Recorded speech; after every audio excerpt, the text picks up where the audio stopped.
देखिए हजरत आदम को बैठे शीश और शीश के बारगाह में आपने शरफ हासिल किया।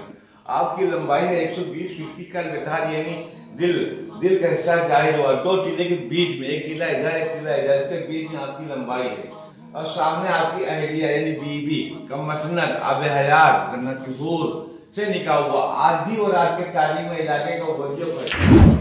इंशाअल्लाह आप भी अपने दिल की बात रखें, आपका ही फैसला होगा। इसी बारगाह पूरे हिंदुस्तान में नहीं, ना तो किसी का निकाह जन्नत में हुआ, आपका हुआ, आप जैसा कोई नहीं। उसके बगल में ईरान की शहजादी सरकार के खिदमत में यही रहेंगे, वो भी आले रसूल थे। बाकी यहाँ से लेकर वहां से लश्कर में गेट पे आपके खलीफा हैं। आपकी उम्र 912 साल है। आपका नाम हुमैरा राना है, आपका नाम सैयदा राजा। 3 और 4 रजब को यहाँ उस होता है, 24 घंटे का लंगर होता है, 24 घंटे का प्रोग्राम होता है, नातिया कलाम होता है, सारा अखराजात ताउन से होता है। बाहर की आमदनी का जरिया कोई नहीं।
Allah